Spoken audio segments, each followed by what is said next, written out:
Hello again. This is chapter 2 of Street Child by Burley Doherty. I will read chapter 2 today and set you a little bit of work at the end of it. Hopefully you are producing some great writing and you're pleased and proud of the first bit you did. There'll be another opportunity at the end of this. I will read it the best I possibly can. I'm reading it off my screen here. So there's a little gap in between. It's me trying to turn pages, but I'll try and keep it fluent as I possibly can. At the end of this, we'll go through some of the things you can perhaps think about, and I'll set you, like I said, a writing opportunity as well. So chapter 2 is called The Stick Man. They must have slept in the end. The next thing Jim heard was a stamping of heavy feet on the stairs and the rapping of a cane on the door just outside their room. "The Stick Man," whispered Emily. Before the children could sit up, the door was flung open and in strode the owner of the house, stamping snow off his boots. He swung off his cape, scattering snowflakes all around the room. And as he shook it onto the hearth, the white embers spat. "I did knock," Mr. Spink barked, "but when liar beds don't answer, then liar beds must be got up." Emily and Lizzie scrambled to their feet. All at once, Jim would have crawled under the covers, but his sisters hauled him up between them. The children stood in a limp row in front of their mother. Mr. Spink pushed the damp yellow strings of his hair behind his ears and peered over their heads. His breath came in little wheezing gasps. "Is she dead?" "No, sir, she ain't dead," said Emily, fright catching at her throat. "Sick then?" "No, sir, she ain't sick neither," Emily said. Jim looked at her in surprise. It seemed to him that his mother was very sick, and had been for days. "Then if she ain't dead, and if she ain't sick, what's she doing down there? Lying under the covers like a grand old lady, nothing to do? Hiding, is she? Counting all her money?" Mr. Spink pushed the children out of the way and lifted up the rag pile with his cane. The children's mother had her eyes closed, though the lids fluttered slightly in the daylight. Jim could see how pale she was. He felt for Lizzie's hand. "Leave her, sir. She's tired out. She's been working that hard," Emily said. "She'll be off out again to work soon. Promise." Jim could tell by the way her voice shook how afraid she was, and how brave she was to talk back to Mr. Spink like that. "Well, if she's been working, she can pay her rent, and we'll all be happy.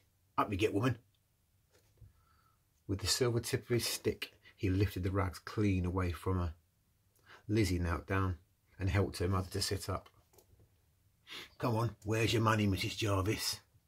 Mr. Spink thrust his cane under his arm and stood with his hands in his pockets, jingling the loose coins as if they were little bells, and it made sweet music to his ears. He saw the purse bag on the floor and peered down at it. He leaned down towards Jim, who backed away from his wheezy breath. "I'm an old man and I don't bend. Pick up that purse for me, sonny." Jim bent down and picked it up. He held it out at arm's length to Mr. Spink, but the man rolled his eyes at him. "Empty, sonny, empty," he said, as if he couldn't believe it. He saw the pie cloth in the hearth, with the crumbs of pastry the children had left, and the stain of gravy on it. He stared back at it, as if the sight of it amazed him, and glared round at them all. "Did you eat pie last night, did you?" The girls were silent. "Did you, sonny?" "Yes," Jim whispered, "just." "Was it a lovely meat pie? All hot and all full of gravy, was it?" "I don't know." Jim's throat was as tight as if he still had a piece of the pastry stuck in it. He looked at Emily. She had her lips set in a firm line, and then at Lizzie, who was sitting now with her head bent so her hair dangled across her face. He looked at his mother, white and quiet. "I bought it," he burst out. "It was Ma's last shilling, but I bought the pie." Mr. Spink nodded. "No money?" He nodded again, and for a moment Jim thought he'd done the right thing to tell him that the pie cost him Ma's last shilling. Mr. Spink put out his sweaty hand and took the purse from Jim. He pushed his fingers in it as though it were a glove puppet, and he dropped it onto the floor and jabbed it with his stick. He took out his silk handkerchief and flapped it open, wiped his hair and his face with it, and then had a good blow. "Oh dear," he said. He blew his nose long and hard, and Jim stole a glance at Emily, but she wouldn't look at him. No money, no rent. Mrs. Spink blew his nose again. No rent, no room. Mrs. Jarvis. "We've nowhere else to go," said Jim's mother, so quietly that Mrs. Spink had to stop blowing his nose just to hear her. "Ma," said Jim, "couldn't we go back to the cottage? I liked it better there." Mr. Spink gave a shout of laughter, and for a moment again Jim thought he'd done the right thing. "Your cottage? When you came crawling to me 12 months ago, you was glad of this place, make no mistake about it. But if you like a cottage better, find yourself a father and let him pay for one. Can you do that?" Jim shook his head. He swallowed hard. His throat filled up again. "We're quite happy here," Jim's mother said. Just give us a little longer, please, and we'll pay our rent. The girls can help me." Mr. Spink flapped his handkerchief again and stuffed it into his pocket. "No, I've made up my mind, Mrs. Jarvis. I've got a family who wants to move in here tonight. 8 of them, and they deserve a home right now. And what's more, they can pay for it." He swung his steaming cape back over his shoulders and strode out of the room, and they listened in silence to the sound of his cane tip-tap-tapping on the floor outside the next room. Jim watched with cold dread as his sisters moved slowly around the room, gathering up their belongings. They had no furniture, though they had seen to have plenty when they piled it high when they moved away from the cottage into the flat. But it had all been sold, piece by piece, and what hadn't been good enough to sell, they'd burned for firewood just to keep warm. "Get your horse, Jim," Emily said, indicating the wooden horse that Jim's father had made on one Christmas. "And Lizzie's boots. You might as well have them. They're too small for Lizzie now." He picked them up.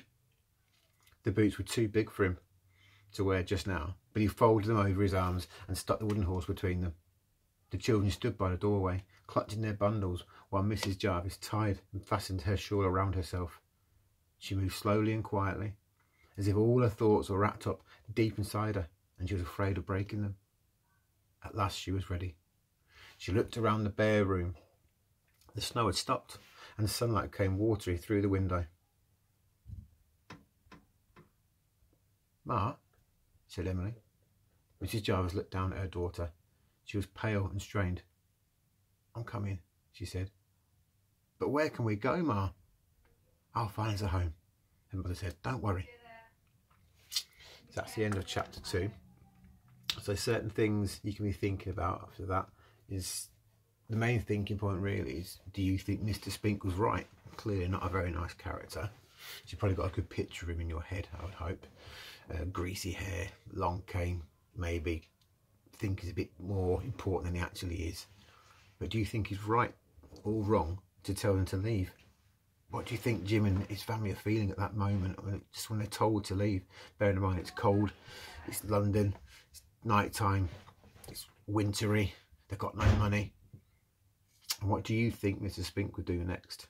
So what you can do, a little writing opportunity for you here, is to predict what you think Mr. Spink will do next. Will he follow it through? Will he chuck them out? Or will he show a little bit of human kindness? Will he come back and maybe say, well, actually, I can see you're a bit ill. There's a bit more time. So just write a paragraph or two, just to write what you think will happen next. You can include some description of the room of Mrs. Spink. You can include some speech as well, perhaps a bit of dialogue. So you need to make sure in your writing you are punctuating it correctly, so use full stops, commas. If you're using inverted commas for speech, make sure you punctuate that accurately. Remember, speech goes inside inverted commas. Make sure you put your capital letters and commas in the right places. And a little extension with your description and your dialogue. Maybe you can start with a subordinate opener, a subordinate conjunction opener. That's something that we've been trying to do a lot of in my class. So see you get on. Hopefully you enjoy it, and I'll see you for the next chapter, chapter 3. So enjoy your writing. Stay home.